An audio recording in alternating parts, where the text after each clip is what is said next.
예, 좀 지금부터 토론을 시작하도록 하겠습니다. 저희가 다시 함께 한국뉴스를 바라보는 게 다른 방향으로 가고 있는지 이걸 좀 한번 점검받는다라고 하는 차원에서 이 원로 선생님들 두 분을 모셨습니다. 먼저 두 분 선생님을 소개해 드리죠. 일단 이제 윤보고 선생님 지금 창원 국악비엔날레 팀감독으로 굉장히 바쁘신데도 불구하고 이 자리에 함께 해주셨습니다. 박수 부탁드립니다. 예, 두 번째는 서성무 선생님, 안종대 교수님이신데 태풍에 의세 움츠리지 않으시고 서울까지 올라와 오셨습니다. 예, 일단은 두 분 선생님 오셨기 때문에 두 분 선생님들의 생각을 먼저 좀 들어보고 그 다음에 토론을 진행을 하도록 하겠습니다.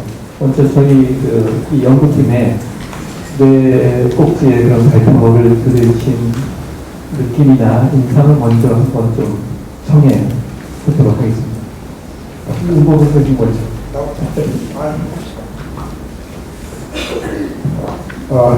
반갑습니다. 그냥 구경 오면 된다 해서 가벼운 마음으로 왔는데 와보니까 너무 열기가 넘쳐가지고 후회 많습니다. 올 자리가 아닌데 이 태풍을 지금 태풍과 창원에서 싸우고 있어야 되는데 서울로 와가지고 걱정이 큽니다. 오래간만에 공부를 했는데요. 이렇게 열정적으로 우리 미술사를 공부하고 분석하고 좋은 의견을 내주셔서 오늘 참 진짜 공부가 많이 됐습니다. 좋은 말씀은 이제 이 정도로 하고 근데 전체적인 느낀 소감은 발표하시는 분들이 다 진지하게 참 고뇌의 결과로 말씀을 하시긴 하는데 그 내용들이 왜 나한테는 이렇게 진정성 있게 와닿지가 않는가. 그 이유가 뭔지 잘 모르겠습니다. 상당히 구사되는 그 내용은 어휘는 좋은데 그게 왜 이렇게 심금을 울리는 쪽으로 와닿지 않을까, 공명을 이루지 않을까, 이제 그런 생각을 해봤습니다. 그 이유는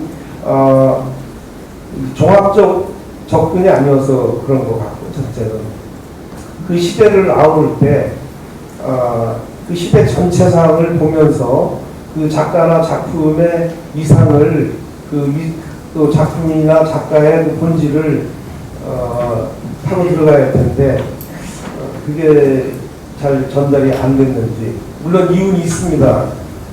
일단 1차 자료인 작품이 거의 남아있지 않기 때문에 이 미술사는 궁극적으로 작품을 가지고 말을 해야 되는데 이 작품이 없잖아요. 그래서 이 1차적인 이 한계를 어떻게 극복해야 되는가, 이제 이건 물론 이제 이해하죠. 그 다음에 이제 오늘 발표가 대부분이 그 당시에 신문 기사 중심으로 정리가 되어 있는데, 물론 원원 자료가 없는 상황에서 어쩔 수가 없지요. 이 부분에서 제가 아쉬워하는 것은 역사학에서 상당히 중요시 여기듯이 사료 비판이거든요. 활짝하겠다고 그걸 그대로 맹신하는 이런 역사 연구자는 없을 겁니다. 오늘 아쉬웠던 것은 이 사료 비판이라는 부분이 왜 제대로 비중을 두지 않았을까. 이분들이 그 당시에 신문에 쓴 말이 그대로 100% 진정성을 가지고 있는가. 또 그 당시 시대 상황과 작가의 역학관계, 여러 가지 그 사회 관계망 속에서 입장 차이가 있었을 텐데 그 입장 차이는 왜 미세하게 언급이 안 되는가. 50년대 예를 들어서 전통 화단만 봤을 때도 김영기, 이익모 이런 분들을 많이 말하잖아요. 그럼 과연 어느 둘만 비교했을 때 누구의 말이 더 무게가 있었을까? 역사적, 사회적. 김영기라는 사람이 자기가 그 발언한 만큼 행동이나 작품으로 반영했는가? 이런 그 문헌 비판적인 내용이 따라졌으면 같은 말을 하더라도 이은호가 한 말과 청강 김영기가 한 말과 과연 대등 비교가 가능한가? 이제 예를 드는 거예요. 그리고 해방 이후에 대부분의 이론가들 또 좋은 작가들이 월북했잖아요. 그러니까 뭐 김용준을 비롯해서 많은 특히 30년대 대표 작가를 볼 수 있는 청계 정종묘 같은 작가들, 이런 작가들의 월북은 이 남한 미술계에서 상당한 손실이거든요. 그랬을 때 이 남아있는 이른바 이 동양화가들은 전부 친일에 연결되기 때문에 이당 김은호부터 시작해서, 그죠? 그 다음에 청전 이상범이니 김기창이니 월전 장우성이니 전부 친일화가로 지목된 사람들 아닙니까? 그래서 초기 국전에 배척당할 정도로. 그랬을 때 이런 그 선후관계에 대한 높낮이가 비교되면서 그 사람들이 한 말을 평가해야 되는데, 그렇지 않았을 때 어떻게 단순 비교로 힘을 받을까, 이런 생각을 해봤습니다. 그게 사료 비판이라는 측면에서 이게 제일 아쉬웠다는 점. 그 다음에 역시 이 미술사는 작품으로만 해야 되는데 유전작이 거의 남아있지 않아서 한계는 있지만 너무 문헌 중심으로 의미부여하려고 하다 보니까 그 내용들이 저한테 가슴으로 잘 와닿지 않았다 하는 게 크게 첫 인상이었고요. 그 다음에 이제 시대 상황과 현실 문제인데, 일단은 해방에서 뭐 분단, 그 다음에 전쟁, 그 사이에 월남 월북, 이 전 세계에서 우리 미술계에서만 쓰는 월남 작가, 월북 작가, 이 문제가 상당히 50년대에서 제일 중요한 문제일 텐데, 이 부분이 소략하게 넘어가는 바람에 이 파편적인 문헌만 가지고 그 시대상을 읽으려 하니까 진짜 파편화된, 그리고 박제화된 이런 생동감이 없는 이런 느낌이 된 것 같습니다.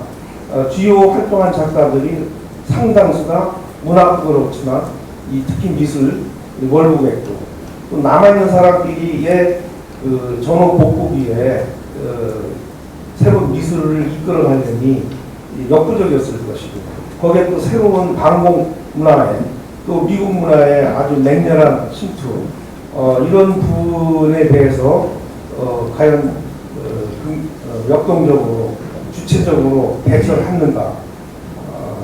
상당히 시대 조류가 급격한 시대 조류였는데 신문 기사에 파편적으로 난 단편적인 그 어휘 몇 개로 그 시대를 찍어낼 수 있을까, 그런 느낌이 들었고요. 또 같은 시기 같은 작가를 하더라도 제가 100년을 그리다에서 그걸 다시 언급했었는데 1930년대 중반에 일본 동명 시절에 김항기가 항공표지나 이런 동작새 물때 같은, 그러니까 약간 부상적이고 약간 반주상적이고 완전 추상적이고 이런 작품을 동시에 하잖아요. 그런데 아주 극사실과 같은 해역을 그리다라는 작품을 발표했더라고요. 제가 미제란 그 당시에 일본 잡지에서 처음 발견해가지고 깜짝 놀랐는데, 만약에 그 100만 전에 그 소개하는 일본 미술 잡지에 기사가 없었다면, 그리고 원화가 남아있었다면 지금 아마 90% 이상 그 작품을 위작이라고 감정할 것 같은, 완전히 동시기에 같은 작가의 작품인데 이렇게 높낮이가 다른 경우가 있거든요. 그러니까 학습기에, 그러니까 아직 형성되지 않은 시기에 한 발언이나 어떤 미술 자료, 이것을 어떻게 평가해야 할 것인가, 좀 입체적으로 평가해야 되는 그런 약간 사료 비판적이고 또 그 시대의 어떤 여러 가지 한계, 특징, 이런 것을 종합적으로 어우렀으면 오늘 발표가 더 울림이 크지 않았을까, 이런 생각이 듭니다. 그럼에도 불구하고 오늘 이 자리가 상당히 의미 깊은 자리임은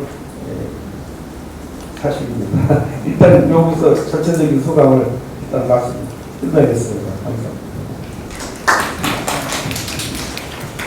예, 그 다음 소송 선생님.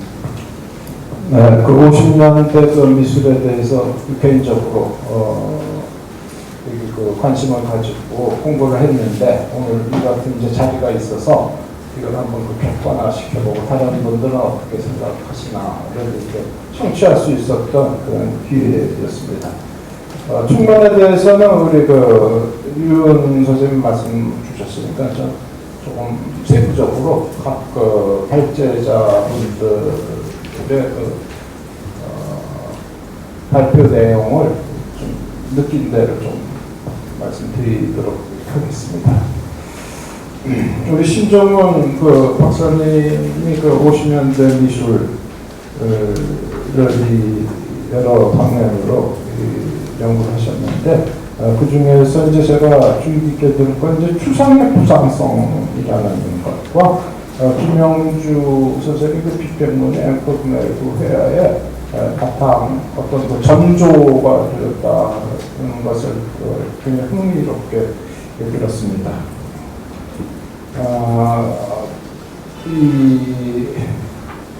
그리고 이제 이경성 선생을 언급을 하시면서 서구동향에 대한 동주화를 주장한 이제 비평가를 이제 얘기를 했는데 전체 맥락에서 50년대 초반은 그런지 모르지만 전체 맥락에서 생각할 때 이경성 선생은 전통과 또 현대의 대화를 많이 얘기하신 분, 오히려 전통 쪽에 좀 방점을 두신 분이 아닌가 싶습니다. 그분의 이제 주저라고 할 수 있는 근대 한국 미술가 논총이라는 책이 있죠. 74년하고 80몇 년도에 나온 책에 보면은 이 추상 작가가 2명밖에 없어요. 그 김한기 선생님하고 또 한 분은 그 작가였으니까 최육경, 이분 뭐 근대 작가라고 할 수 없는 분인데 그래서 단편적으로 이렇게 해놓은, 물론 이제 그 언급이 있으니까 그게 사실이니까 그렇게 하셨으리라고는 생각했지만은 그렇게 그 단정을 짓는 건 좀 어려운 것이 아닌가. 이경성 선생의 그 글에 뭐 여러 책을 내시고 활동을 하셨지만은 그분은 좀 이렇게 전통과 현대 어떤 그 다리와 그 가교 역할이 필요하다는 것을 또 방점을 두실 분이 아닌가 이렇게 생각을 했고요. 그리고 이제 맨 결론은 뭐 앵커르멜의 자기 정당성이 좀 취약하다. 그런 이제 이 얘기를 했었어요. 물음표죠. 개성차, 뭐 자기 철학. 근데 이제 요거는 우리 저희 김일순 교수님 발표하고 겹치는 점인데 제가 생각할 때는 이제 이게 어떤 미술을 볼 때 이 종합적인 측면이 필요하다고 봅니다. 특히 새로운 것이 탄생했을 때 내부적인 요인과 외부적인 요인과 뭐 역사적인 요인 다 이렇게 총평으로 나눠서 볼 필요가 있다고 이렇게 봅니다. 외부적인 요인은 또 많이 이렇게 보는 측면이 있는데 내부적인 그 요인은 우리가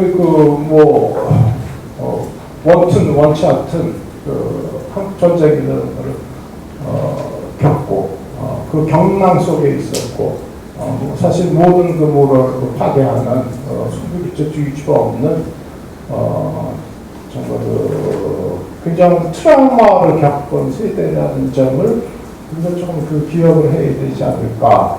우리가 이제 물론 문헌을 보고 뭐 이 사람은 이렇고 저런 사람은 저렇다고 그랬지만은 시대의 어떤 그 체험자들로서는 이 글로 나타내기 또 작품으로 나타내기 어려운 그 동임이 있지 않는가 그런 생각을 해보고요. 개성자 뭐 자기 이랬지만 이게 사실 이렇게 보면은 전후에 뭐 어떤 그 깨어진 삶이 점에 있다고 봐요. 그것도 우리 삶이거든요. 꼭 이렇게 발랄하고 해맑고 뭐 이런 의식뿐만 아니라 비참하고 정말 이 사는 게 무엇인가 이 절망 상태에 놓인 그것도 우리의 그 인간의 모습이라고 생각이 돼서 그런 식으로 그 답변을 할 수 있지 않을까 이런 그 개인적인 생각을 해봤습니다. 그래서 저는 이제 우리 김일순 교수님하고도 그 지기하고도 같은 건데 이 앙코르멜의 탄생, 한국 추상의 그 탄생과 전개와 한국 전쟁과 또 실존주의가 그렇게 팽배 이거는 뭐 미술만의 차원의 얘기는 아니고 또 문학에서도 그런 바람이 있었고 이것을 꼭 수혈된 물론 이제 어떤 텍스트를 보고 또 참고했을 수는 있겠지만은 그러니까 저는 그 전자의 내적 필연성에 조금 방점을 두는 편인데 그 부분에 대한 의견이 어떤지 두 분께 여쭙고 싶고요. 정무종 교수님에 대해서 이제 두 가지를 여쭙고 싶어요. 하나는 이제 냉전 체제에서의 한국 문화 미술을 보는 거는 저는 그 틀은 관점은 뭐 일리는 있다고 생각을 합니다. 근데 이제 일방적으로 이게 어떤 냉전 문화의 소산으로서 한국 추상과 현대회화가 탄생했다. 이제 뭐 그런 건 똑부러지게 얘기는 안 하셨지만은 그런 것이 이제 흐르고 있는 것 같아요. 그래서 어떤 사람은 이제 그 말을 받아서 한국 추상 미술은 CIA가 심어준 것이다 이렇게 아주 단세포적으로 얘기하는 것도 제가 들었어요. 물론 자료가 있으니까 근거가 있어서 얘기하는 거기는 하겠지만은. 근데 이제 이렇게 그것도 뭐 공작을 했었을 거 있겠죠. 그건 뭐 부인할 사안은 아닌 것 같고요. 근데 이제 한편으로 이렇게 보면은 그리고 그 반도화랑을 냈던 마거렛 밀러하고 그다음에 이제 찌모만 여사가 그 홍콩 가서 한국 현대 작가 책도 이렇게 내고요. 뭐 풀세티 교수가 와서 그 작가 선정을 해가지고 그 월드하우스 갤러리에서 전시도 하고 동서미술전 같은 것도 50년대 공간에서 개최하고 뭐 인간가족전은 한국에서 개최를 했죠. 그래서 이 냉전 문화의 소산으로만 또 볼 수 없는 그런 부분이 한편에는 있는데 그거는 어떻게 생각하시는지 하나 궁금하고요. 또 하나 질문은 이제 피카소의 결별이라는 그 김병기 선생의 글을 냉전 문화의 소설 유 선생님의 그 김병기 선생과 인터뷰를 하시고 그 결과 책으로 또 내셨는데 이게 제가 이 기회에 좀 자료를 한번 찾아봤습니다. 과연 이 피카소의 한국에서의 학살 이 사실인가 아닌가. 근래 그 한화룡 교수가 전쟁의 흐물이라는 책을 냈습니다. 이분이 미국에서 계시면서 여러 그 미국의 문서라든지 여기 그 신천이죠. 신천에서 신천 재령에서 살다 온 분 인터뷰도 하고 그 사실에 근거해서 책을 냈는데 미군에서의 학살 이게 지금 9월 15일 날 52년입니까? 인천 상륙작전이 어쨌든 그 50년이죠. 인천 상륙작전 9월 15일 날 있었고 그 평양 점령이 10월 18일로 기억하고 있고요. 38선을 그 유엔군이 돌파한 것이 10월 1일로 이렇게 생각을 알고 있는데 이제 미군이 거기에 이분의 얘기입니다. 그 하나라는 교수의 얘기는 이 신천을 스쳐 지나갔지 미군이 거기서 무슨 학살을 하지 않았다 이런 이제 새로운 연구 결과를 이렇게 발표를 했어요. 근데 그게 이제 사실이 맞다면은 이 피카소의 그 한국 전쟁 학살 물론 그렇다해서 뭐 미군은 주둔하거나 뭐 저는 그 부정한 일을 안 했다고 얘기한 건 아니고요. 그 신천 학살 사건만 이렇게 봤을 때 과연 그것이 사실에 근거한 것인지 그것이 아니라는 것도 그리고 뭐 이 피카소가 그때는 이때 그 공산주의 활동을 했었던 것도 사실인 거고 그래서 이 북한의 이 반미 반제 교양 어떤 그 사상 운동의 일환으로서 신천 그 학살 사건을 크게 부각시킨 일도 있는데 이 부분에 대해서 좀 어떻게 생각하시는지 그 부분을 좀 여쭙고 싶고요. 송혜경 교수님 제가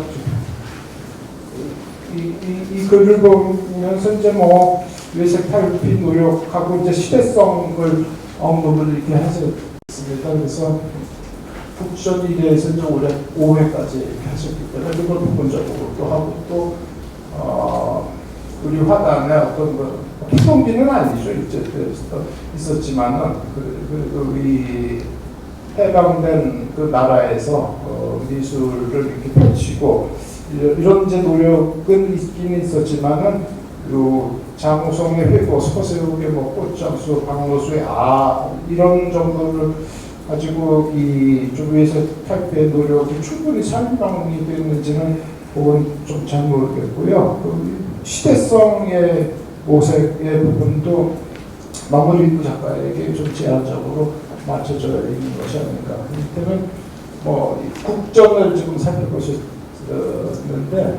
보시면 말에 백양회라는 그 단체가 있어서 민간인 단체죠. 그래서 이제 유력한 작가들이 많이 활동을 했어요. 김기천, 박래양, 이은목, 김양기, 성재휴, 뭐 중복되는 그런 이제 부분이 있는데 또 그런 시대성의 부분은 오히려 좀 후자 쪽에 맞춰져 있는가 아닌가 그런 생각을 하는데 선생님 의견은 어떠신지 생각을 갖습니다. 저는 뭐 이게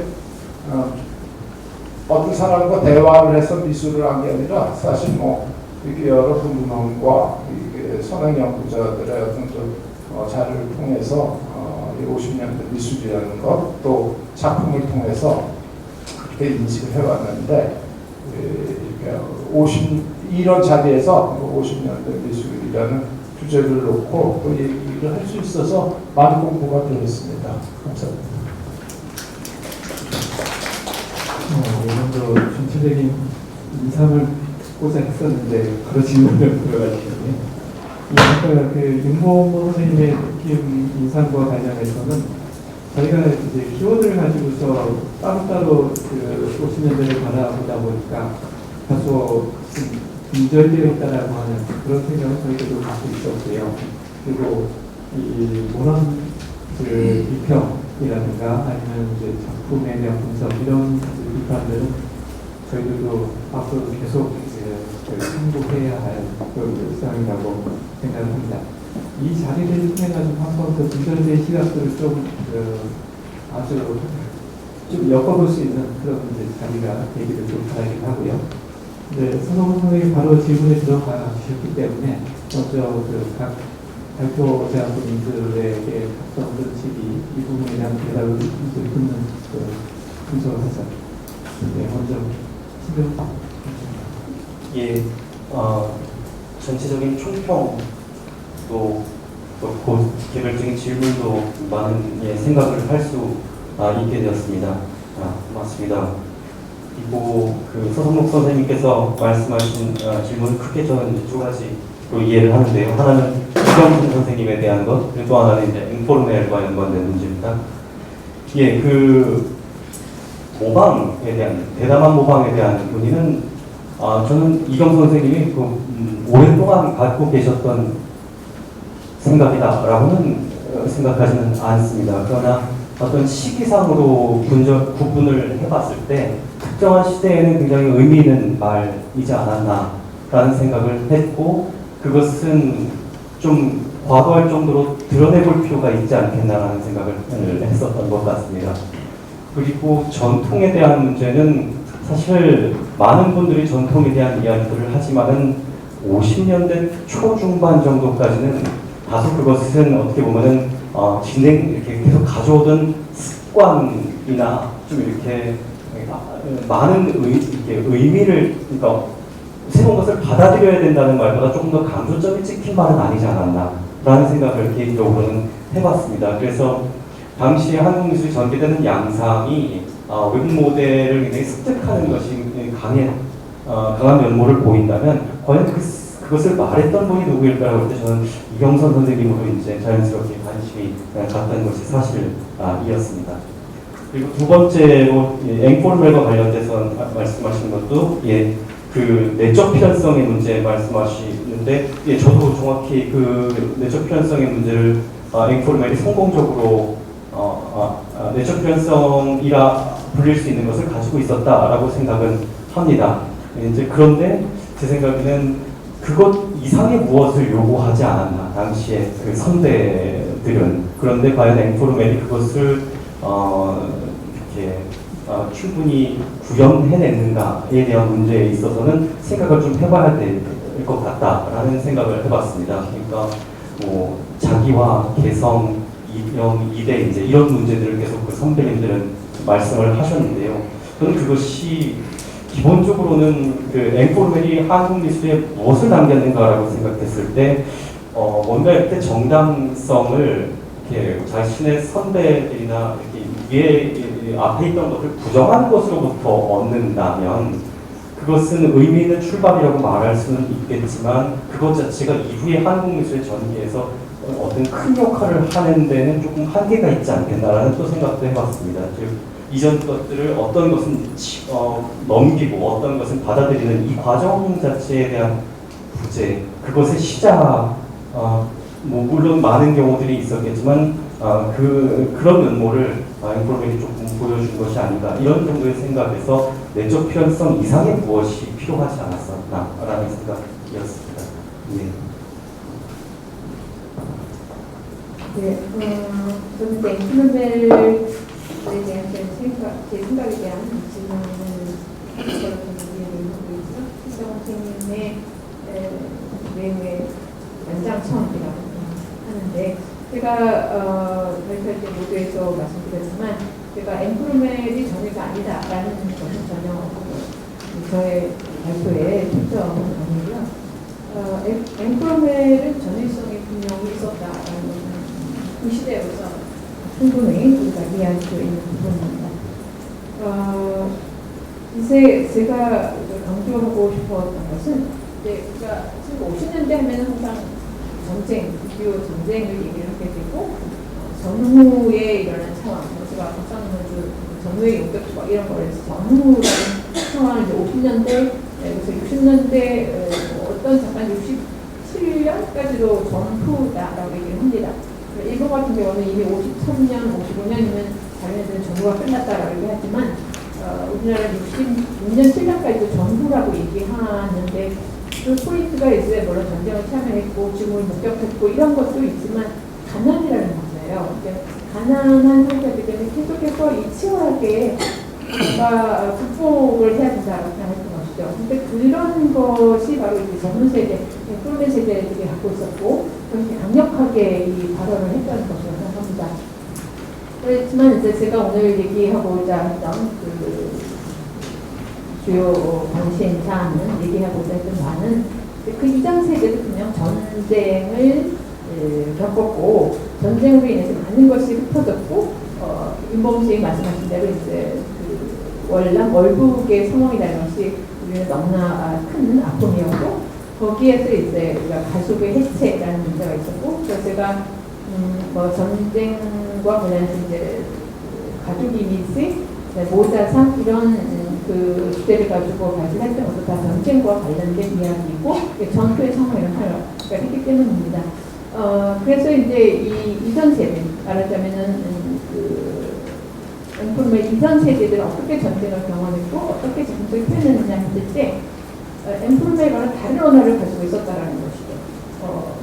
그래서 그것이 좀 추상 이전에 그 순수 추상의 조형문화, 비약적 추상이라고 얘기하는 세잔 이후, 몬드리앙 이후의 그 추상의 언어를 가지고 있으면서 그 전후의 시대 상황을 담아냈다라는 것이에요.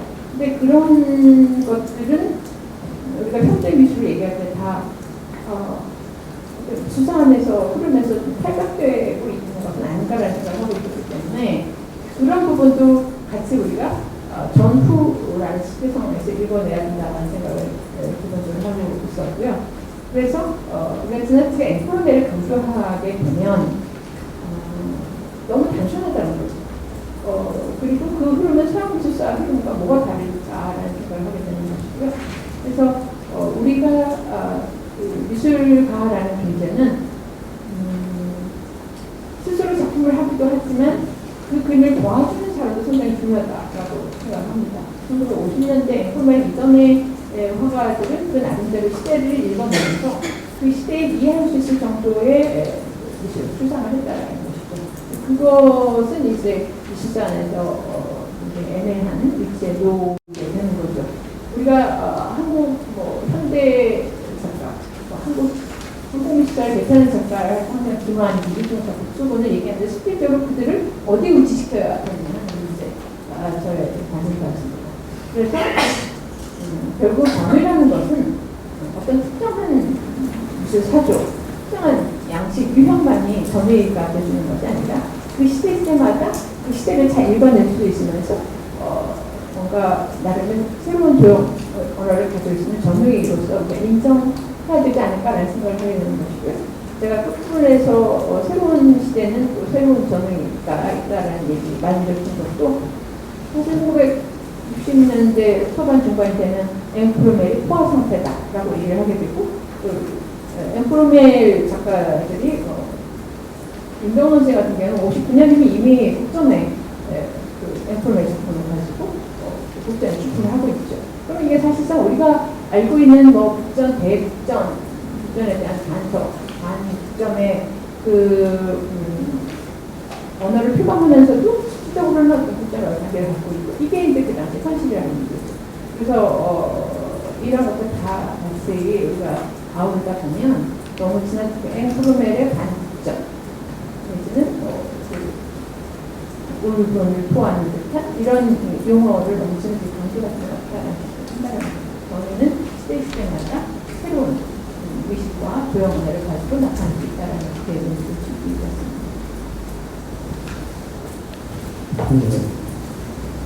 저에 대한 질문 두 가지 있었었죠? 예. 제가 냉전이라는 키워드로 한국 미술을 바라본 결과 혹시나 청중이나 혹은 또 학생들에게 한국 미술이 미국의 문화산출의 결과물 이걸로 또 비춰질까 또 우려스러운 그런 생각을 갖게 됐습니다. 전혀 그렇지는 않고요. 외적인 조건하고 내부적인 여건 이게 서로 이제 맞물려 있다라고 하는 그런 이제 전제는 항상 갖고서 얘기를 하거나 수업을 진행을 하도록 하겠습니다. 아까 언급해 주신 인간 가족전이나 샌디 여사의 이 월드하우스 게더리 전. 근데 이제 제가 지난 2년간 미국의 여러 자료를 이제 수집을 하는 과정에서 살펴본 사실들 중에 이유가 어떤 게 있냐면 인간 가족전 자체도 이제 이 해외 공보처의 후원으로 이루어졌던 그래서 미국의 생활의 양식이 이렇고 그래서 그거를 우리에게 전파시키려고 했던 그런 이제 의도가 깔려 있었던 이런 전시였었고요. 그 다음에 샌디 여사의 이 전시 자체도 결국은 이 샌디 여사가 아시아 재단의 지원을 받아가지고 우리나라에 들어옵니다. 그리고 이제 그 전시 작품을 구성하는 데 있어서 또 그 부상으로 나왔던 게 바로 이 김병희 선생님하고 이세르 선생님이 현대미술 강좌 개최를 하게 된 것도 바로 그 부상물이었고 이 역시도 아시아 재단의 지원으로 이루어졌었던 활동이었었고요. 그런 점에서 당시에 미국에서 보내졌던 많은 전시의 어떤 콘텍스트를 냉정과 무관하다 보기는 힘든 그런 부분들을 많이 찾아볼 수가 있었습니다. 그리고 피카소와 관련해서는 신천지 학살 사건의 진위 여부 이거는 전혀 그 당시에는 이제 문제가 된 게 아니었고요. 그러니까 냉전이라는 그런 상황에서 팩트나 진리의 문제가 아니라 이 누군가 자기 진영에 대한 이념의 충성 경쟁 이게 더 이제 문제였었고 그래서 피카소가 그것이 사실이다 아니다 이걸 이제 알고 있었다 이런 문제가 아니라 그리고 김병희 선생님이 그거를 알고 있었다 이거의 문제가 아니라 각 진영에서 상대를 이제 비판하기 위해서 이 어떤 프레임을 이제 만들어내가지고 거기에 서로 충성 경쟁을 하는 그런 양상 이거를 이제 냉전의 이제 맥락에서 보기로 했던 거죠. 그래서 피카소 역시 마찬가지로 당시 프랑스 공산당이라든가 아니면 공산당 기관지였었던 리마니 때 거기에 실렸었던 기사 이런 것들 기반으로 해가지고 이 한국에서 학살에 열심히 기사를 했기 때문에 결국은 이제 이념전쟁의 희생자라고 봐야 되겠죠. 이 김병희 선생님도 그런 면을 지킬 수가 있는 거죠. 예, 두분 선생님의 코멘트와 질문 감사드립니다. 1950년 해방 이후에 동양화당, 전통화당이 너무 복잡하고 여러 가지 맥락이 있어서 제가 잘 감을 잡을 수가 없어서 좀 더 좁혀보자라고 생각을 했습니다. 그래서 국전으로 한정을 했고 시기도 4회까지로 했습니다. 그렇게 좁혀서 보게 되면 그래서 그 안에서의 실체가 조금이라도 드러나면 그 기준으로 오히려 주변이 더 보일 수 있지 않을까 하는 기대와 희망을 가지고 했던 작업입니다. 그래서 당연히 윤봉호 교수님께서 말씀하신 것처럼 그 주변 것을 다루지 못했고 그러다 보니까 분절되고 뭔가 연결되지 않는 전체를 보지 못한 그런 오류를 범한 것을 제 스스로 인정합니다. 네, 정말 좋은 코멘트 감사드리고요. 그 두 번째 이제 서순록 선생님의 질의인데요. 그 외색이라는 단어로 설명될 수 있는 다른 그림이 있는지 여쭤보셨는데 국전 출품작 중에서 구체적으로 이것이 외색에서 탈피됐다 한 거는 딱 하나 아까 말씀드린 그림도 남아있지 않은 장우성의 회고이고요. 그 두 개 보여드린 작품은 그래도 제가 신문지상에서 이미지를 찾을 수 있고 어느 정도 그런 외색의 영재와 연결될 수 있는 작품인 것 같아서 보여드렸습니다.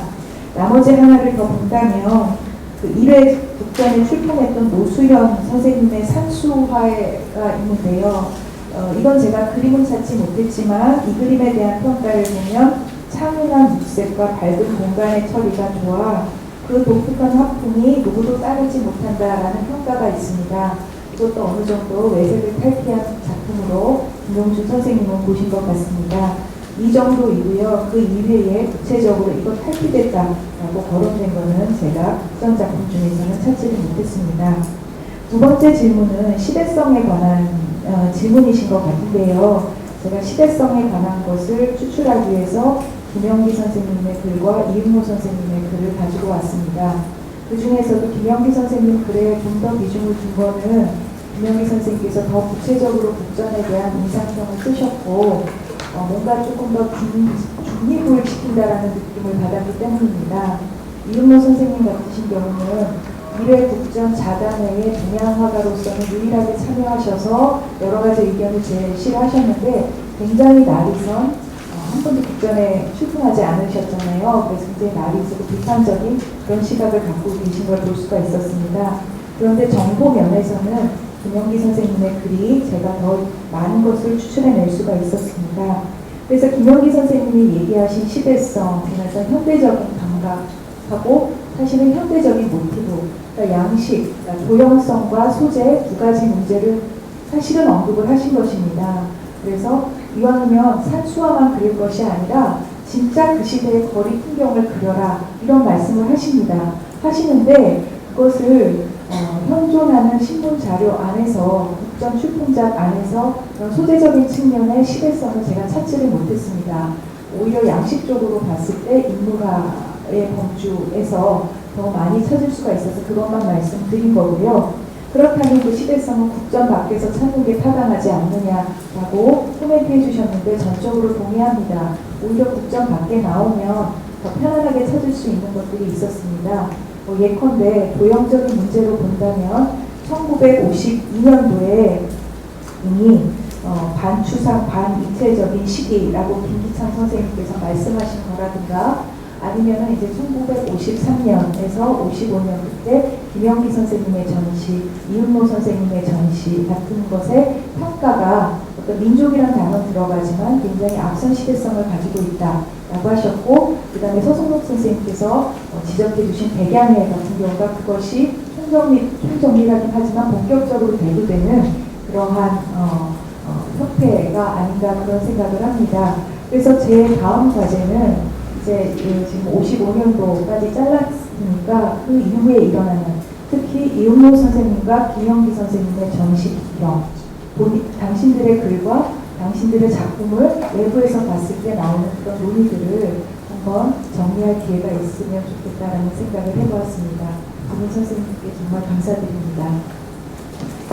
네, 일단은 그 발표자들의 답변을 들으셨는데 추가 질문 있으시겠지만 지금 윤봉호 선생님이 좀 더 자리를 일찍 떠나셔야 한다고 하셔서 먼저 그 질문 발표를 먼저 선생님 지금 말씀하신 내용 예를 들어서 이제 50년대에는 전쟁 이후니까 제일 중요한 이슈가 분단이잖아요. 그럼 분단에 얽힌 사회 제도의 재편성이고 마땅히 미술계도 재편 과정이었는데 이데올로기죠. 첫 번째는 그 이데올로기 문제가 가장 큰 이슈였을 것 같고 지금 여기 발표에서는 그런 중요한 문제가 지금 별로 크게 언급이 안 돼 있는데 이데올로기 문제였을 것이고 그다음에 남한 미술계에서만 봤을 때 이제 아카데미즘하고 반아카데미즘의 또 대결이었을 거예요.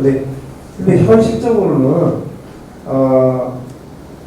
이른바 홍대파, 서울대파가 이제 양파가 대결이 되는데 그건 국전을 무대로 해가지고 국전판이 아니냐의 이 먹이 싸움이잖아요. 그래서 50년대의 그 화단선적 특징은 무수한 그 단체의 이합집산입니다. 5.16 일어날 때까지. 그래서 5.16 때 통폐합 조치에 의해서 하나로 귀결되는데 그 이전까지는 참 많은 단체들이 명멸하게 되죠. 국전을 중심으로. 그랬을 때 예를 들어서 프세티가 왔을 때도 일일이 그 작가들 선정하기 위해서 다 스튜디오 갈 수가 없다. 또 뭐 스튜디오 가지고 있는 작가들은 많지 않았지만 그러니까 한 자리에 다 주요 작가들 작품을 모아주면 내가 쉽게 작품을 선정하는 데 도움이 되겠다. 거기에 우리나라 원로 작가들이 전부 이제 한 자리에 그림을 가져오는데 그것도 파벌이 있어가지고 한 자리에 모질 않고 누구 판은 어디로, 누구 판은 어디로 이렇게 양분 되잖아요. 거기서 누구누구를 선정하는데 그 과정이 얼마나 복잡하고 많이 맞으니까 왜 누구는 되고 누구는 안 되니까 참 그게 참 슬픈 얘기예요. 뉴욕 월드하우스 갔다는 게 중요한 게 아니라 그 뒤 배경 국내 당시 미술계의 사정이 아주 참 부끄럽게 하고 또 우리 정치색을 띠지 않는다 했던 고이동이 정치계로 가가지고 미술 정치인의 표본이 되고 또 장발 이 구구파적인 이 서울대를 장악한 장발은 예를 들어서 김창렬 선생님 얘기 나오지만 평양 출신이다. 그래서 재입학을 거절하고 또 그러니까 이 장발 눈에 벗어난 사람들이 서울예고에 가서 교편을 잡게 되는데 결국 장발 퇴임 후에 서울대 교수로 다 복귀하게 되고 뭐 이런 그 뒷얘기들이 얼마나 복잡하게 많은데 그런 과정에서 아방가르도 나오고 현대미역도 나오고 뭐도 나오고 그렇게 반작용해서 나오는 건데 그게 너무 의무부여가 센 게 아닌가. 또 반국전파에다가 국전 제도를 개혁해가지고 받아주니까 제일 먼저 들어가는 반국전 인사들 이런 걸 어떻게 해석해야 됩니까? 그래서 50년대에는 화단 재편 시대였기 때문에 그런 부분 시대 상황하고 작가들의 그 명멸을 복합적으로 봐야 그 사람이 한 말의 발언의 진정성이 읽혀질 것이다. 발언은 근사해요. 청강 좋은 말 했어요. 근데 그런 작품이나 행동을 했느냐? 그리고 다른 마찬가지로 월전했느냐? 뭐 누가 했느냐? 발언은 그렇게 했지만 실질적으로 그 자기 발언에 대한 책임성, 진정성이 어느 정도까지 왔는가?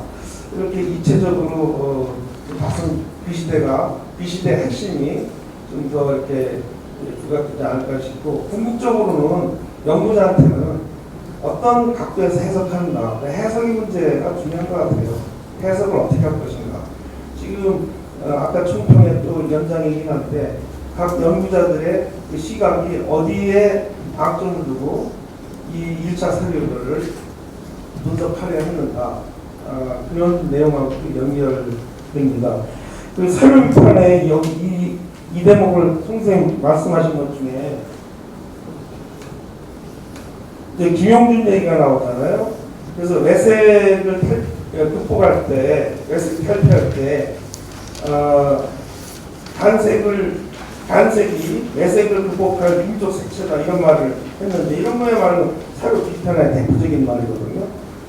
우리가 한중일 삼국의 색채 선호조사를 해보면 우리 한국인은 원색을 숭상하는 민족이에요.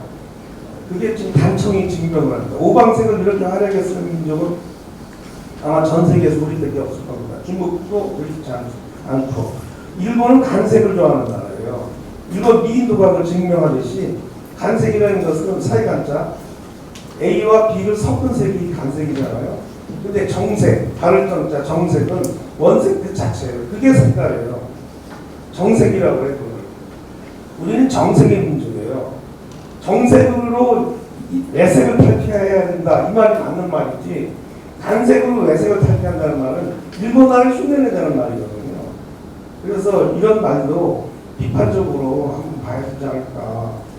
김영준은 초기에는 프롤레타리아 미술을 주장하다가 며칠 만에 또 그걸 뒤집어 엎고 하여튼 이론적으로는 방황이 많았던 사람이지만 서울미대도 만들고 월북해서는 평양미대도 만들고 영향력이 제일 많은 사람 실기했다, 유화했다가 문인화했다가 이론했다가 미술사했다가 참 20세기 대표하는 풍미한 인물인데 이런 인물도 좀 평가하면서 그 사람 말을 좀 해석해야 되지 않을까 이런 생각을 해봅니다.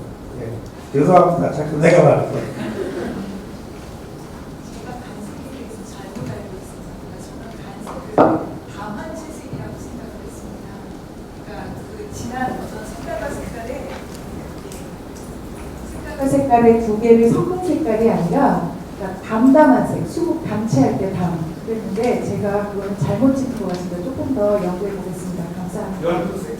예. 원색이 아니고 12색. 예. 근데 일본 미화. 일본 미보다 열분. 정색. 담채. 예. 저는 회색. 감사합니다. 혹시 그 임포 선생 지적에 대해서 혹시 말씀 있을까요? 예. 사실 구체적으로 제가 뭐 말씀드릴 게 아니지만 이제 그 선생님 말씀을 들으면서 드는 생각은 그러니까 정말 그 아까 말씀하셨던 것처럼 그 역사적인 질곡이라고 말할 수 있는 사회적인 혹은 이데올로기적인 그리고 또 가난에서 비롯된 여러 가지의 그 화단의 정치나 외교적인 면모가 어떻게 한국 미술의 형성력이 될 수 있는지를 생각해보는 건 중요한 문제라고 생각이 들었습니다. 그러니까 즉 그것으로 인해서 어떤 논의가 생산이 되고 그것으로 인해서 어떤 방식으로 기술이 생산된다면 그것을 얘기할 수 있다는 건 충분히 의미 있는 형성력이라고 생각을 공부를 해볼 수 있을 것 같습니다. 다만 그것이 이제 제가 생각할 때 어떻게 보면은 근데 상당 그 화단에 대한 이야기에 집중을 하다 보면 거기서 끝나는 경우가 많지 않았다라는 생각도 사실 좀 들었기 때문입니다. 그것이 미술에 어떤 영향을 주었는지, 논의에 어떤 영향을 주었는지까지 나아가는 과정이 상당히 좀 쉽지가 않아서 그래서 오히려 저 개인적인 입장에서는 조금 이렇게 자료로 이렇게 파묻혀버린 그렇게 또 생각할 수는 있으셨을 것 같습니다. 좀 나와야 될 텐데요. 예, 잘해보겠습니다. 그리고 아까 스키 여사의 방한 관련해가지고 그 아시아재단의 자료를 보면 김병희 선생님이 지원한 신청서가 있습니다. 근데 이 방학 때 임시위원회를 꾸려가지고 그 작품을 이제 세 군데에 이제 모아가지고 선정하는 그 작업을 하는데 아시아재단이 지원을 해줬고 그리고 이제 그걸 계기로 해서 또 이 김병현 선생님 이하 3명이 그 현대미술 강좌 이걸 개최하겠다고 해가지고 또 신청을 해서 지원을 받는 그런 모습들을 볼 수가 있었고요. 그다음에 월드로스 갤러리를 저는 이제 이 화랑이 되게 이제 미국의 화랑을 보면 그 오너의 이름을 따가지고 짓는 경우가 상당히 많습니다. 그게 일반적인 관례인데 이 월드하우스 갤러리는 느닷없이 세계의 집이라는 우리가 직역을 하면 이 뜻이잖아요. 그러니까 냉전이라는 키워드를 보니까 이게 상당히 또 이제 다른 시각에서 읽힙니다. 그리고 월드하우스 갤러리의 전시 이력을 봤더니 각 이제 유럽이라든가 아시아 국가의 작가들을 데려다가 전시를 했던 그런 이력들을 상당히 많이 찾아볼 수가 있고요. 이거는 한 개인의 운영 주체는 아니었다. 물론 이제 대표자는 개인이었긴 했지만 그 인연에 또 다른 존재가 있었을 것이다라는 그런 이제 그 추측도 하고 있는데 이건 조금 더 파봐야 할 것 같은 그런 생각을 하고 있습니다. 그 혹시 아까 좀 더 질문하시겠습니다. 50년대 관련해서 사실 그 냉전이 냉전의 그 후유증이 가장 그 고스란히 드러나는 것이 1950년대 그 대한민국이라고 생각이 드는데 그 중에 하나는 이제 월북 작가, 또 하나는 월남 작가, 그렇죠. 그래서 근데 월북 작가에 대한 그 이제 연구는 조금 더 있는 것 같고요. 아직도 뭐 더 해야 되고, 그리고 사실은 직접 가서 그 눈으로 한번 확인해야 될 문제도 나와 있지만은 저는 그 월남 작가에 대해서 좀 그 재조명이 필요하다는 생각입니다. 단순히 작품을 이렇게 떠나가지고 청정 고향을 떠나서 남한에 와서 정착을 하는 가운데 여러 가지 고통가 있었을 거라고 생각이 되고요. 그리고 이런 분들이야말로 냉전의 그런 아픔을 가장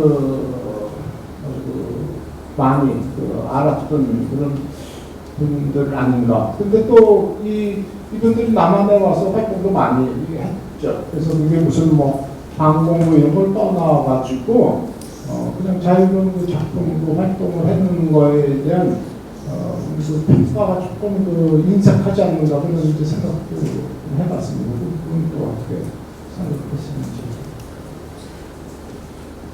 예, 지금 선생님들이 지적을 들으면서 우리가 키워드를 뽑았던 그 각각의 이제 용어, 시각 이거를 조금 더 큰 컨텍스트에서 바라봐야겠다라고 하는 그런 생각을 갖게 됩니다. 그래서 이 냉전을 조금 더 그런 차원에서도 한번 앞으로 바라봐야 조금 더 전체적인 그런 시각이 드러나지 않을까 그런 생각을 하게 됩니다. 그리고 또 저희가 이제 그 연구를 진행하는 과정에서 그러니까 이제 해방 이후에 월북 비평가들 공백으로 인해 가지고 이 빈 공백 상태의 그 한국 평단에 등장했었던 평론가들 중에서 당대 이 세계 뉴스의 흐름을 가장 해박하게 깨뜨리고 있었던 인물은 김병기 선생님이 아니었나 이런 이제 그 평론을 했었습니다. 그 김병기 선생님의 평론들을 읽으면서 그래서 오늘 윤보호 선생님이 그에 대한 책도 내셨는데 한번 그 김병기 선생님에 대한 좀 선생님의 평가를 한번 좀 이책 읽으세요. 1916년 4월 10일생 김병기 선생입니다. 만 102세. 이중섭하고 초등학교를 6년간 짝꿍으로 다녔으니까 이중섭 사망한 지 62년째네요. 지금. 근데 이분이 아버지가 김찬영 초기의 유화가 아닙니까? 고이동, 김관호, 김찬영 세 번째 유화가네요. 김관호랑 김찬영은 같은 평양 출신 대지주 집안 아들들이죠. 그래서 이 집안의 영향으로 본인도 이제 미술 수업을 해서 일찍 일본 유학을 갔는데 일본 유학을 가서 처음에 다른 유학생들처럼 석고대생을 하게 됩니다. 그래서 석고대생이 이게 과연 창의성 있는 미술 인문인가? 그래서 곧 그걸 버리게 되죠. 그리고 이제 아방가르드 미술연구소에 입문을 하게 돼요. 미술학교 가기 전에. 그래서 가장 어린 나이에 아방가르드 미술연구소에 입문을 해서 어렸을 때부터 이 문학성이 강한 분이기 때문에 독서량이 엄청나게 많아요. 지금도 그래요. 100살이 넘었는데도. 그래서 아방가르드 그 연구소에서 약간 이론 부장 비슷한 이론책인 책을 놨습니다. 거기에는 벌써 대학원까지 졸업한 선배들이 많은 연구소인데도 이 20대 초에 이 김병기 이분은 이론 담당을 하면서 새로운 미술 사조에 대해서 일본 사람보다 더 앞장설 정도로 그 당시에 이론가가 이론적 무기를 갖게 되죠. 그래서 그 말씀을 들으면 추상화를 새로운 미술로 적극 옹호하게 하고 이론 공부를 하게 되는데 30년대 일본 화단은 추상회화보다는 초현실주의 미술을 더 높게 평가했다. 그것이 더 사상적이거나 예술적으로 더 우위에 있는 사주였다. 그런 말씀을 합니다. 그 다음에 다다 문제도 나오는데 다다는 1차 세계대전 이후에 자기를 부정하면서 나왔기 때문에 이거는 운명적으로 일찍 떠날 수밖에 없는 그런 특성을 가지고 있는데 내용 사상적으로 가장 무게를 두시는 것은 초현실주의다. 그런데 이 초현실주의가 이건 저 사상적 바탕을 갖고 있어야 되기 때문에 쉽지 않아서 파급력이 약했다.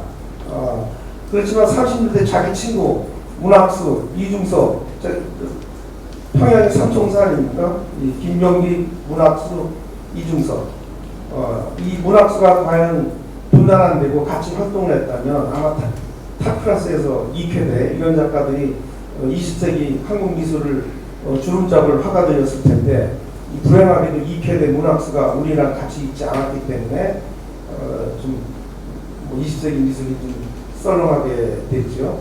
근데 어떻든 문학수나 이중섭의 30년대 글을 보면 말이나 서나 이런 것이 상당히 환상적으로 그려지잖아요. 이제 같은 맥락이라는 거지. 같은 맥락이라는 거지. 그래서 예를 들기를 하일이 발 아래 있을 때는 정상적이지만 이 하일이 머리 위로 올라갈 때는 현실주의가 됩니다. 그랬을 때 논리 그런 거 가지고 30년대 일본 미술계에서는 상당히 논란이 많았고 본인이 그 로르로라고 하는 이런 미술 아방가르드 연구소의 기관지도 스스로 자기가 자기 출판도 하고 그러거든요. 이번에 새로 그걸 발굴했는데 거기 보니까 김한기에 자기 그 당시에 이야기 토로한 것도 처음 이제 알려지게 되고 여러 가지 자료가 새롭게. 그러니까 30년대 우리 한국미술하고 연결된 자료가 일본에는 아직도 많다는 증거예요.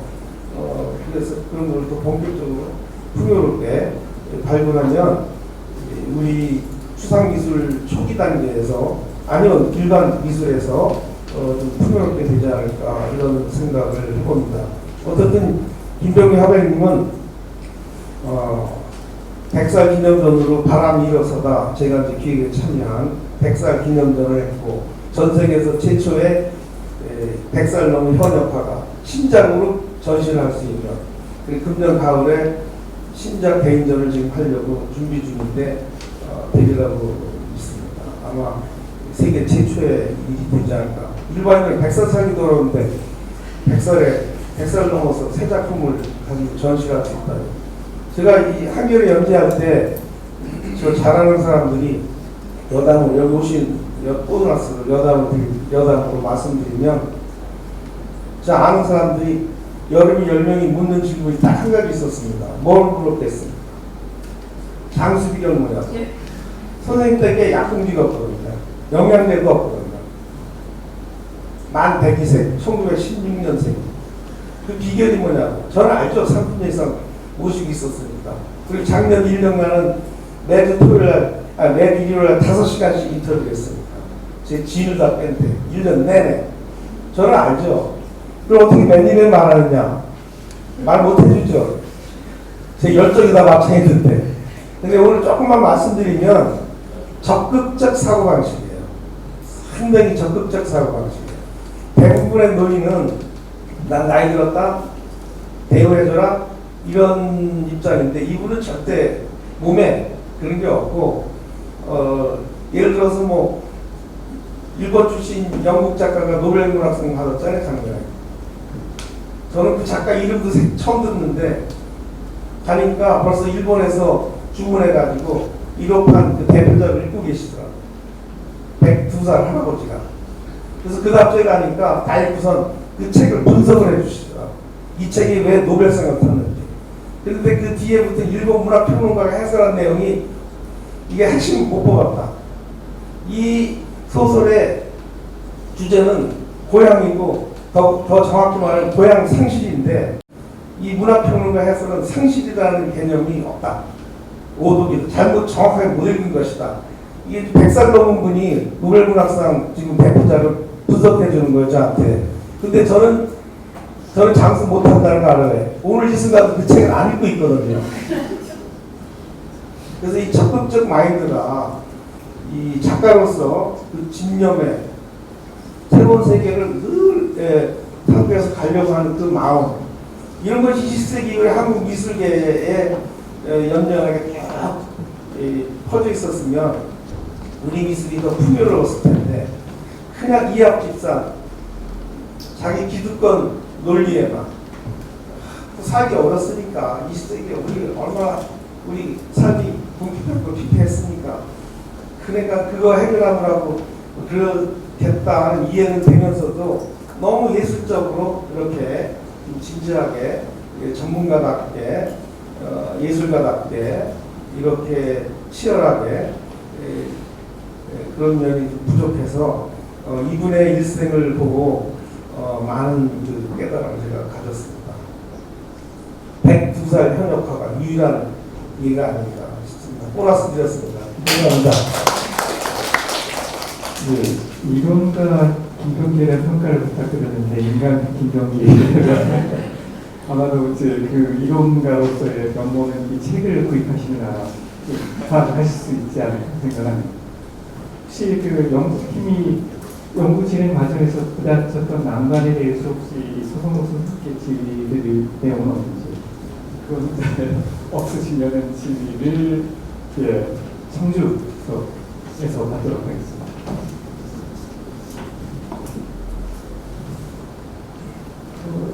이중한 연구 결과를 주셨기 때문에 조금 보답이라도 해야 되지 않을까 싶어서 제가 궁금한 거를 여쭤보는데요. 오늘은 주로 50년대 평론을 가지고 하신 것 같은데 앞으로도 세미나가 2번 더 있는데, 지금 이 팀이 전후에서 70년대까지면 다음번은 60년대, 그 다음에 70년대 이렇게 진행하시는 건가요? 예, 그렇게 구상을 하고 있고요. 근데 그 연구의 결과를 오늘과 같은 이 세미나 형식으로 진행할지는 아직은 결정되지는 않았습니다. 그러니까 다음번에 같은 경우에는 그 시대 작가의 고술 체력을 하신 분들의 경험 이런 거를 듣는 그런 자리도 한번 생각을 하고 있는데 아직 미학적인 그래서 상태입니다. 제가 궁금했던 거는 만약에 시대적으로 진행하면 다음번에는 각 연구자가 다른 키워드를 가지고 그 시대의 담론을 말씀을 하시는 건가, 이게 질문은 일단 하나였고, 두 번째 질문은 오늘 뭐 추상, 정의, 냉전, 민족성 이런 키워드를 가지고 말씀해 주셨는데 어쨌든 비슷한 시기를 다루다 보니까 논의가 조금 서로 연결되기도 하고, 그럴 때 개념이나 용어에 대해서 연구자마다 조금씩 아마 보는 시각이 다르시잖아요. 근데 이게 나중에 책으로 나올 때에는 개념에 대한 본질성은 있게 사용하셔야 되지 않나. 그러면 그런 거에 조율은 어떻게 하시는가. 그런 게 제가 궁금해서 질문드립니다. 저희 결과가 책으로 나오나요?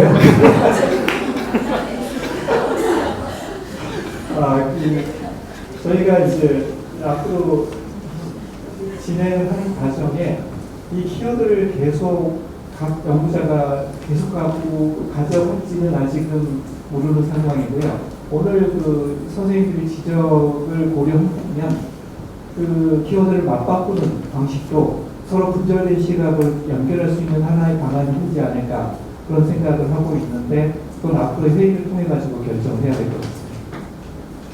다시 답변하시고.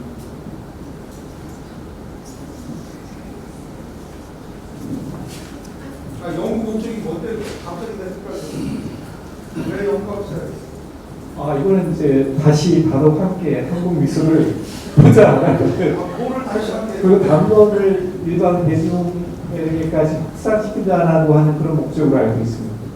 그래서 이 연구 결과물이 출판이 되나요?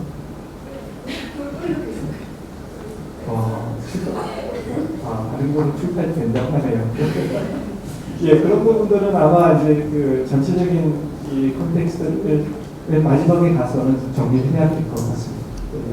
한국 와서 출판 길지 아니. 그러니까 우리가 사용하는 용어라든가 아니면 관점들을 정리하는 그런 시간도 갖도록 하겠습니다.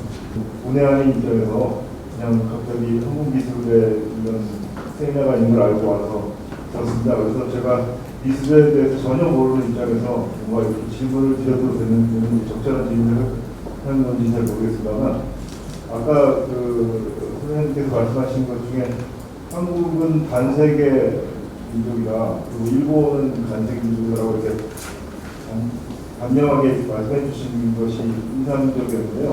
그렇다면 그런 어떤 색깔에 대한 선호가 뭐 현대 미술에까지도 영향을 줄 수가 있는 건지, 예를 들면은 아까 말씀드린 대로 저는 전혀 모르다가 현대 작가의 어떤 딱 작품을 보면 이거는 일본 작가인 것 같다, 한국 작가인 것 같다, 이렇게 정말 경향성이 어떻게 나타날 수 있는 현대 20세기 미술에서도 그런 것이 영향을 주는지가 궁금하고요. 네, 그렇습니다. 감사합니다. 이거분 선생님에 대한 질문인 것 같습니다. 제가 최근에 우리 단색화가 국제무대에서도 각광을 받고 그래서 참 기쁘기도 한 면이 있는데요. 특히 미술시장, 지금 바닥을 치고 있는 미술시장을 위해서라도 단색화가 좀 대안으로 또 좀 주목을 받았으면 좋았겠다 싶은데 딱 2년 정도만 주목을 받다가 그 물이 다 빠지더라고요. 그래서 이 단색화를 어떤 사람들이 많이 샀는가 제가 확인을 해보니까 대만 사람들이 많이 샀더라고. 그 투자 입장에서 구입을 했다가 받쳐주는 다른 그 구입자가 없으니까 그냥 다 내놔가지고 이제 허리가 반토막되는 그게 우리 식상이에요. 이건 이제 지금 미술 시장의 현실이고, 그럼 내용적으로 과연 단색화가 우리 민족 미술의 대표성을 가질 수 있는가? 뭐 있을 수 있죠. 뭐 백자 같은 것도 단색이라고 하면 단색일 수 있으니까. 그런데 기본적으로는 우리 한민족은 채색을 숭상하는 민족입니다. 지난 몇천 년간 그 증거들이 고구려 고금벽화, 세계 최상의 채색들이거든요. 이 중국하고 우리하고 1대1로 맞붙어가지고 이길 수 있는 부분이 있다면 이 벽화예요. 이 고구려 고금벽화는 중국 벽화보다 더 양적, 질적, 또 시대적 이 한번 붙어볼 만한 굉장히 위력을 가지고 있거든요. 그런데다가 쭉 고려불화, 전 세계 최고 수준의 채색화라는 거 아닙니까? 이제 그 전통이 조선시대에 와가지고 억굴숭이 시대 때 더 다양한 채색으로 발전해서 뭐 궁종회화부터 요즘에 민화가 말하는, 민화란 말 적절한 말은 아니지만 또 뭐 궁중의 여러 가지 기록화라든가 초상화에서 요즘 민화 그리는 인구가 전국에 10만 명이 넘는데 획기적인 문화현상이에요. 이것이 전부 채색 그림이거든요. 또 불화, 조선 말기 후기의 불화들, 이런 건 완전 진체, 농체 아닙니까? 이런 전통을 우리가 가지고 있기 때문에 한국 해화사의 주류는 지금 수묵 문인화 중심으로 쓰고 있는 그런 경향이 있는데 이건 진짜 잘못된 거라고 봅니다. 우리 민족 회화의 정책은 정색, 바를 정자, 정색. 이게 색깔이라는 뜻이죠. 본색. 정색이라는 뜻이죠. 그 증거가 오늘날 민화품 10만 명이 그걸 증거하고 있기도 해요. 네. 어떻게 설명드려야 김희수 선생님의 그 발표에서 궁금한 게 항상 왜 우리는 그 엠프로멜 미술만 대하면 항상 이게 전이인지 아니면 수익인지 아니면 우리식의 어떤 전이인지 늘 헷갈리는 그 입장에 있는 것 같습니다. 그러니까 선생님들마다도 엠프로멜에 대한 평가가 다르고 또 엠포르멜의 범위와 그 어떤 그 바운더리가 어디까지 이제 한국 미술 안에서 그런 부분이 이제 명확하게 제시된 바가 아직까지는 제가 좀 확인이 안 되는 것 같습니다. 그런데 이 엠포르멜과 전이를 이렇게 풀어 나가시는 그 문장 안에서 끝까지 제가 이제 잡히지 않은 게 이것이 과연 전이로 볼 수 있는 것인가 아니면 전이로서 더 연구가 되어야 하는 것인가라고 하는 어떤 선생님의 과제가 남은 것인지 여기 이제 그 글들을 이제 너무나 많은 글들을 오늘 한꺼번에 보다 보니까 저도 이거를 확실하게 이렇다 저렇다 이제 그 문맥을 정확히 잡지는 못했지만 그 김병기 선생님의 그 입장에서는 엠포르멜의 정신은 존재하지 않고 스타일만 가져온 것이 한국의 엠포르멜이 아닌가라고 하는 그런 것들을 이제 인용을 하셨는데 선생님의 의견도 그러시지. 근데 또 마지막에 펜더비르거를 인용하시면서 상업성과 결탁되고 있는 어떻게 보면은 지금의 어떤 한국적인 엠포르멜의 지금 말씀하신 그런 어떤 지금의 어떤 경향들을 살짝 좀 깔고 말씀하신 것 같은데 그런 부분들이 재평가되어야 하는 것인지 아니면은 비판받아야 하는 것인지 그 부분도 명확하게 제시하지 않으신 것 같아서 선생님의 그 의견을 듣고 싶습니다. 네, 저도 잘 모르기 때문에 명확하게 말씀을 드린 것 같아요. 저의 핵심을 지난번 앞에서도 말씀을 드렸지만 엠포르멜이 전위 지금 우리가 봤을 때 엠포르멜이 전위다 아니다 라고 얘기하는 것이 아니라 그 당시 보았을 때 이게 전위냐 전위를 볼 수 있느냐 아니냐를 제가 확인하기 위해서 그 원자료를 읽어보도록 했던 거고요. 그 당시에 글들을 보면 전위라고 보는 거에 대해서 굉장히 회의적이었죠. 그 60년 초, 그 다음에 50년 말의 글들을 보면 왜냐하면 화풍 자체의 생경하고 사실상 뭐 우리의 전통의 미술에서 보았을 때 너무 미술 보기에는 너무 도형성이 떨어지고 굉장히 거칠고 유화물감이라고 생각하는 재료가 아닌 것들이 들어가 있고 이런 것들이 이제 그 당시에 보면 이것이 우리의 정서적으로 맞지 않고 서구적인 것을 들여왔다라는 인식은 거의 다 가지고 있었던 것 같아요. 근데 그것이 이제 전위로 자리매김이 되어갔다라는 것이 이제 저의 얘기하고자 하는 하나의 결 중에 하나이고요. 그래서 그것이 전위가 아니다라고 제가 얘기하는 것이 아니라 결국 시대마다 전위로 인식하는 것이 좀 다르다는 거죠. 도형적으로뿐만 아니라 이제 그 엠포르멜을 전위되게 하기 위해 그냥 포인트는 반국정을 얘기를 하게 되는 거죠. 기성세에 대한 저항. 그런데 이제 또다시 60년대 중반이 되면 또 기성세에 대한 저항이 나타나게 되는 것이고 또 굉장히 흥미로운 것은 또 박사원 선생님이 새로운 화풍을 들고 이전의 엠포르멜을 또 저항하는 이런 굉장히 모순적인 것 같아서 흥미로운 이런 것들이 이제 60년대 70년대까지 계속 이어지는 것이 그렇게 한국적 전이냐 그런 건 아닌 것 같고요. 그런 속성이 있다는 것이에요. 그래서 결국 제가 얘기하고자 하는 것은 어떤 도형적 특성을 가지고 전을 얘기할 수 없다는 것. 그 시대 어떻게 인식하느냐는 문제라는 것이죠. 그래서 이전 세대에 대해서 끊임없이 엠포르멜 작가들이 김창렬이라든지 그런 등이 거부하는 것은 어떻게 보면 굉장히 자기가 스스로 전해가 대표하는 하나의 기초였다고 생각합니다. 이전 세대를 거부하는 것. 그래서 조형적으로는 굉장히 서구적인 것을 가져온다라는 것을 본인들도 분명히 알고 있었고 그걸 인정하죠. 물론 이제 뭐 나중에 우리가 엠포르멜 연구할 때 항상 얘기되는 이들이 엠포르멜 서구의 엠포르멜을 알고 있었냐 아니면 뭐 자생적으로 나왔냐라고 얘기하는 사실 그것은 더 이상 우리가 자생적이라고 생각하지는 않죠. 그런 그 확공적으로 스스로 서구의 조형 문화를 가지고 있다라는 것은 분명히 스스로 다 알고 있었다라고 생각을 하고 있고요. 근데 그들이 이것을 전위로 내세울 수 있는 가장 중요한 핵심은 이제 기성세대에 대한 저항이라고 생각합니다. 그래서 기성세대에 대한 저항과 함께 아까 말한 그 전쟁의 울분 얘기는 사실 앞에서 얘기했던 전쟁에 대한 경험은 그 이전 세대도 똑같이 있었던 것이고요. 이것을 어떻게 다르게 얘기를 하느냐라고 보는 것이에요. 그래서 그 조형석, 다시 정리하는 조형석으로 전이다 아니다라고 지금 얘기하셔서 그 시대 어떻게 이것을 전위로 끌고 갔느냐는 문제가 굉장히 중요하다라고 하는 대답이 되는지 모르겠습니다. 그러니까 공통적으로 사용하는 키워드 중에 하나가 시대성인 것 같아요.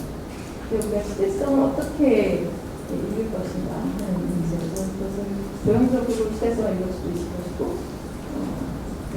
그 주제나 소재에서 읽을 수가 있을 것이고 그래서 시대성, 그 다음에 현대성, 그 다음에 시대 사주 뭐 이런 것들을 같은 언어로 볼 것인가 아니면 이것을 같이 기억되는 것인가 뭐 이런 생각을 좀 할 것 같습니다. 시대성에 대한 그런 생각들을 좀 정리해 주시면 어떨까 생각이 듭니다.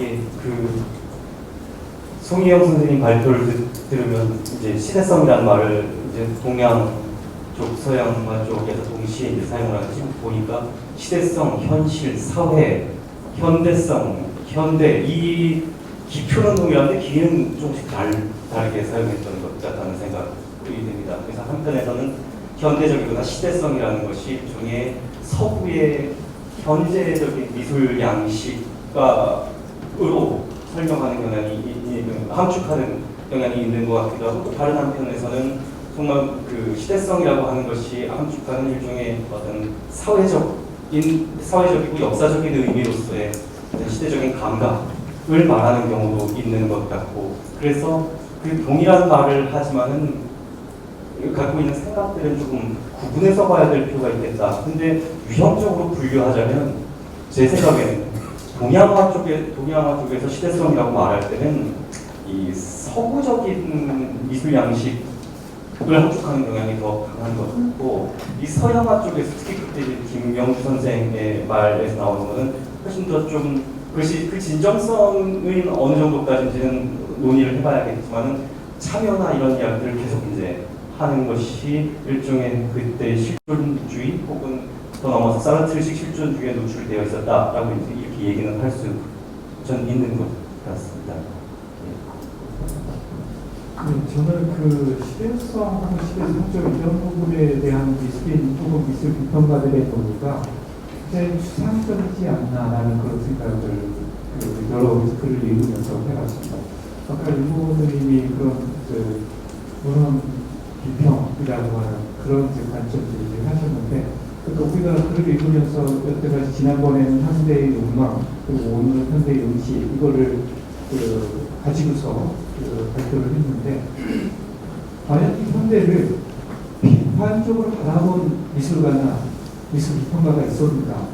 우리가 언급했었던 현대는 전부 다 긍정적인 그런 관점 그리고 우리가 지향해야 할 어떤 방향으로서 논의를 해왔는데 동시대 우리 사회의 다른 그 영역들을 보면 예컨대 철학자였던 그 김영석 이분을 보시면 1950년대 이 현대에 대해서 상당히 비판적인 인식을 표출을 하십니다. 그래서 그것이 결국 인간성의 말살, 소외 이런 부분들을 언급을 하는데 미술계에서는 이 부분에 대한 언급은 전혀 찾아볼 수가 없는.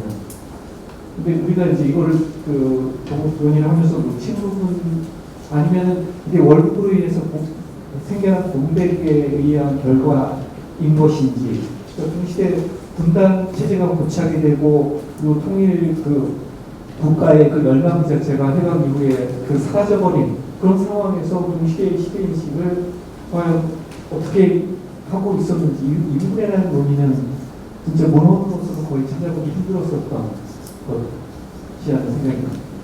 혹시 임금호 선생님 어떻게 보십니까? 1920년대 시인 변형로가 동양화론이라는 짧은 글을 쓰면서 전통 화단에 대한 비판 중에 하나가 타임스패시였다, 시대정신이었다 그런 말을 하거든요. 그러니까 기존의 이른바 동양화, 동양한 말은 이게 철저하게 시민지용어라 쓰면 안 되는데 이 전통화의 고닥적인 그 중국식 산수, 거기에 우리 시대가 안 들어가 있잖아요. 우리 민족의 어떤 정체성이 없잖아요. 그러니까 이 시대, 새로 시대가 바뀌니까 우리 시대에 맞는 새로운 조형 원법을 만들라, 뭐 이렇게 좀 긍정적으로 해석을 하면 그런 뜻일 텐데, 그 어느 시대나 모든 작가에게 해당되는 말이죠. 당대, 자기가 작가가 사는 당대, 자기 현실, 자기 시대, 이것을 작품에 충실히 반영하는 그런 작가. 그러니까 다른 말로 표현하면 어떤 작가나 어떤 작품이라도 자기의 계급 계층의 정서를 반영한다, 이렇게 일반적으로 말하잖아요. 흑인은 흑인의 정서, 백인은 백인의 정서, 여성은 여성의 정서를 바탕에 깔고 작업을 하잖아요. 그게 정당하고 뭐 솔직한 거죠. 그런데 백인의 흑인의 정서를 흉내내려니까 이게 이제 문제가 생겨요. 안 된다는 법은 없지만 일반적으로. 그래서 1920년대 21세기 21세기, 분단 시대는 분단, 전쟁 시기는 전쟁 시기. 그 시기마다 현실이라는 것이 있고, 그 현실에 충실히 직시하는 작가의 칼날 같은 예술론이 살아있고, 작가의 시각이 충실히 작품에 반영이 되고, 이러면 그 작품은 그 시대를 대표하고 증거하는 좋은 작품은 나올 텐데, 우리 20세기의 이 식민지화, 20세기의 특징은 식민지와 전쟁과 분단이잖아요. 우리 20세기 한국의 특징은 특히 전쟁 이후에 이데올로기 게임에서 너무나 많은 상처를 받았기 때문에 의도적으로 현실을 외면하는 이런 것이 우리한테 남아있단 말이에요. 그러다 보니까 뜬구름 잡는 이야기 중심으로 작품 활동을 펼치다 보니까 설득력이 약해지고 울림이 약해지고, 그래서 장식적으로만 빠지게 되고, 참 그게 안타까운 우리 미술의 슬픈 표정이죠. 그래서 우리 미술의 특징 중에 하나는 무표정의 미술 아닙니까? 표정이 없어. 자기의 진정한 색깔이 없어. 잘 슬프건 기쁘건. 그게 20세기 우리 미술의 특징인데, 무표정의 미술이 왜 그럴까? 시대가 그렇게 만들었겠죠. 그거의 다른 표현은 시대정신이라는 키워드가 아주 중요한데, 그 시대정신은 자기가 발을 딛고 있는 현실을 직시하고 그 직시한 내용을 솔직하게 작품으로 표현하는 그런 자세, 그런 정체성, 그 아이덴티티가 제일 중요한 개념일 텐데, 과연 우리 20세기 1950년대에 거기에 충실한 작가가 누구였는가? 우리 문제제기는 거기서부터 가야죠, 사실은. 누가 과연 1950년대 그 현실을, 자기 당대 현실을 직시하면서 개성적으로 자기 목소리를 추스리며 작업에 반영을 시켰는가? 너무 어떤 때 보면, 오늘도 그런 말이 많이 나왔지만, 너무 과대평가하는 경우, 아주 지역적인 걸 너무 우리가 침소봉대하지 않는가? 그 핵심을 우리가 직시하고 있는가? 우리 연구자 입장에서도. 그래서 시대성 참 막연하긴 한데, 시대정신이라는 것은 늘 있어야 되고, 또 작가한테 중요한 개념이기 때문에 그런 면에서 우리가 다시 봐야 되지 않을까 싶어요. 저는 조금 다른 의견을 좀 드려야겠는데, 시대성, 뭐 시대의식 이런 게 또 작가니까 그 현실에서 살고 있기 때문에 그 시대 공간의 한계에서 크게 벗어나지 않는다고 봅니다. 그리고 일부러 뭐 도피하는 그런 경향도 있기는 있겠지만, 대체적으로 현실의 중압감과 그 하중을 이고 이렇게 산다고 생각하고, 뭐 미술가 역시 보통 일상인과 다르지 않다고 생각을 합니다. 50년대에 북한에서 이렇게 보면 이 논의가 이제 저는 제가 생각할 때는 이런 거예요. 앵코르메를 하면은 이건 미술품이다. 외세에서 가져온 것이다. 박내품이다. 근데 이런 논의는 일제시대에서 계속 있어 왔고, 이게 옷을 입고 있는데 이게 우리 건가 아닌가, 이런 본인도 그거를 착각을 하죠. 근데 이제 재밌는 현상이 있어요. 뭐 적절한 기후가 되는지는 모르지만, K-팝이라는 게 보면 J-팝을 카피를 했고, 처음엔 필리핀에서 팝을 또 이렇게 가져오고 그렇게 해서 요즘에 이렇게 보면은 그 K-팝이 굉장히 이제 국제적으로도 이렇게 선전을 하고 있는 그런 모습도 있고 뭐 어떤 그 단체는 그 빌보드 차트에서 2위도 하고 그 얘기를 들었습니다. 그러니까 우리가 스스로 우리 자신에 대해서 이제 그 피해 의식 같은 게 있지 않겠는가. 그러니까 시대성이라는 걸 생각해 보면 예술 언어라는 거는 이건 그 물감을 사용하고 색을 사용하고 진료를 사용해요. 그리고 형태라는 게 있어요. 그러니까 역사적 어떤 사건을 구체적으로 기록에 이제 남기는 그런 것만 시대성을 반영하는 것이 아니라 그게 예술 언어를 내기를 해서 드러나죠. 그러니까 아까 뭐 저기 김영석 박사님 말씀을 드렸는데 50년대가 이를테면 인간성의 어떤 말살과 파괴와 붕괴 시기라면은 좀 그렇게 동의해요. 왜 그러냐면 작품을 보면 그게 드러나요. 왜 그런데 그분들은 그렇게까지 표현을 못했을까? 너무 해체가 된 거예요. 다 파괴가 되고 붕괴가 돼서 뭘 할지 모르는 거예요. 그러니까 다다를 얘기를 했는데 다다를 카피했다는 얘기가 아니라 다다에 우리가 기존 상식으로 살고 있던 세계관의 붕괴가 됨으로 해서 우리가 어떻게 할 수가 없는가. 그러니까 그거를 그때 추상이라는 것은 제 개인적으로는 그냥 절규와 아픔의 표시, 실전적 통증의 어떤 그런 목소리로 우리가 좀 들어야 할 그런 필요가 있지 않겠는가. 그러니까 그거는 이제 내부적인 요인이에요. 왜냐하면 우리가 삶을 체험하면서 그분들이 뭐 6.25 전쟁을 대부분 체험을 했잖아요. 그러면 그것과 이분들 작품을 하는 것과 무관하지 않다는 그런 이제 연장선상에서 그거는 글씨에는 쓰여있지 않지만은 그런 함의를 들여다볼 필요가 특히 해석자들로서는 필요가 있지 않겠는가 이런 생각을 합니다. 어디서 수입되어 왔는가 뭐 그것만이 문제가 아니고 무엇을 나타내고 무엇을 고민했는가 또 함께 이끌어볼 필요가 있다고 봅니다. 네, 지금 두 분 선생님들 얘기를 더 듣고 싶긴 하지만 예정된 시간이 다 된 것 같습니다. 오늘 자리는 이것으로 마쳐야 될 것 같습니다. 삼천의 두분 수호자분 선생님께 감사드리고 함께해 주신 청취자분들께 감사드립니다. 이것을 마치도록 하겠습니다.